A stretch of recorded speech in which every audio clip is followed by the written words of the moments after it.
Again, welcome back to System Analysis and Design course. In these lectures, we're going to cover the IT project development methodologies. Our main objective is to describe various approaches to the software development lifecycle that can be used to structure a development project. Now, in our previous lectures, we explained the 4 phases of software development lifecycle, which is the SDLC. Now, the first phase is the planning phase, and then we go to the analysis phase, then design phase, then implementation. So many organizations have their own internal methodologies that have been refined over the years, and they explain exactly how each phase of the software development lifecycle is to be performed in that company. In these lectures, we are going to review several methodologies that have been used by government agencies, private businesses. So again, there are many different system development methodology, and they vary in terms of progression that is followed through the phases of the software development lifecycle. Some methodologies are formal standards used by government agencies, while others have been developed by consulting firms to sell to clients. A methodology is a formalized approach to implementing the software development lifecycle, which have a series of steps to perform. And methodology sources can come from an organization or internally developed by an organization, also by consulting firms, software vendors, also government agencies. There are factors that influence the best choice to use. Now, we have several types of methodologies. We cannot say one is better than the other. It depends on the company's resources or the type of software they want to develop. Are they more concerned with the security of the system or the performance of the system, maintenance of the system, etc.? This all may depend. And also, are they in rush, or they don't have no time to develop the system, which means they need the system as soon as possible, or they have time to develop it. So there are so many reasons to select in order to, again, make a decision. And these are just a few factors that is listed here, but as we said, the time frame is very important. System reliability, the schedule, system complexity also, we may consider that in order to choose the right development methodologies, and also user requirements. Now, based upon software development lifecycle, the structure system development, and here again, assuming a project phase is complete before moving to the next phase.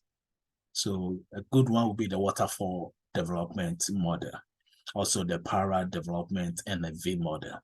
These 3 types of models or software development methodology is based on software development lifecycle, and also always we are assuming that one phase is completed before we move to the next phase.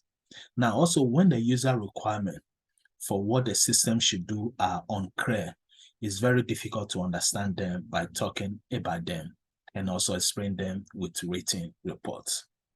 This also we need to consider. Also, for example, complex systems may require a careful and detailed analysis and design. So techniques like a throwaway prototyping is particularly well suited for such detailed analysis and design. Also, the waterfall methodology can handle complex systems, but without the ability to get the system or prototypes into users' hand earlier on. And so if we need that, then we have to go with agile method. So again, we shall go through each of the method now.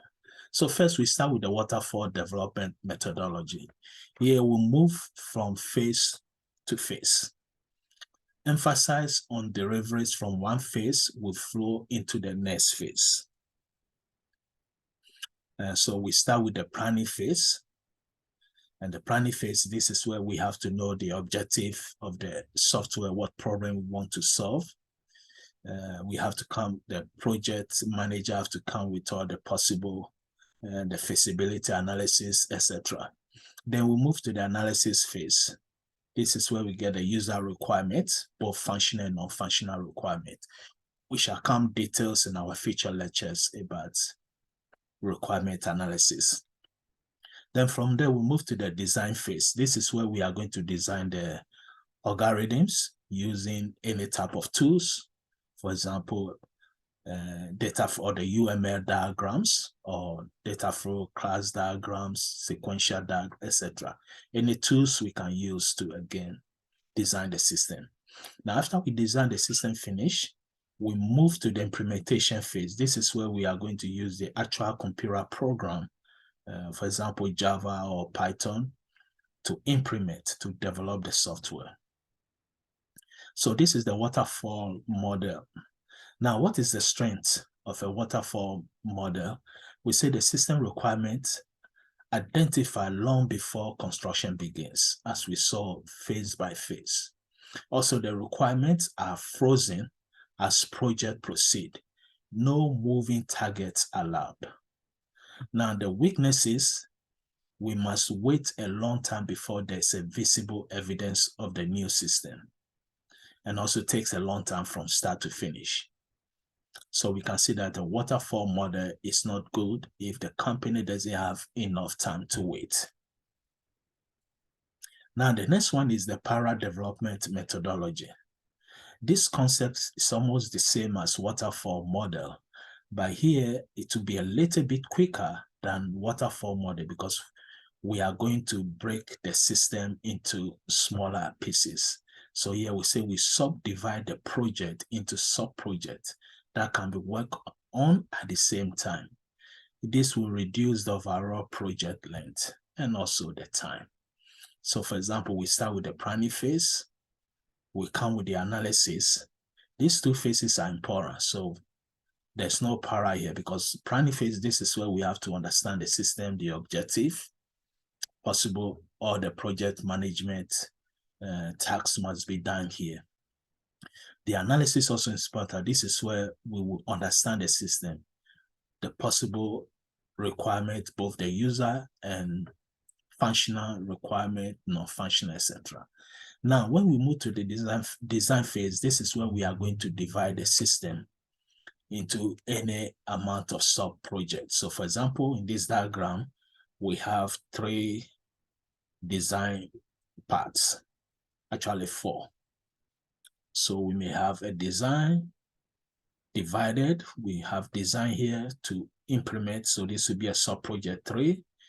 This will be sub-project 2, and this will be sub-project 1. Then later, we combine all the sub-projects together, then we do our implementation. So normally in the para development methodology, the design and implementation phase are divided. Now, what are the advantages? Of course, it will reduce the overall project time comparing to waterfall. Also, it reduces the need for rework with shorter time frame, less chance of requirement changing. Now, the weakness here is that we are going to create a sub-project which will require careful design decisions because here you have more than one group, project group, and each group are working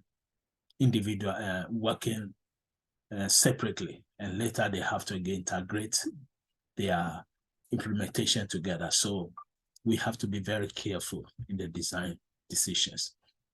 Then, of course, as we said, to integrate the sub-project at the end can be very complex. Because in this case, again, we have, let's say, for example, 3 groups, as we saw in the diagram, and let's say 3 sub-projects. To join all these 3 projects together, or integrate them into one system, that's the most complex stage of the para development techniques. Now, next will be the V-model development project. And this system normally will emphasize the system quality through the test plan development. So the V model is another variation of waterfall development. We can see we have analysis, design, implementation, and then the testings. But it pays more explicit attention to testing.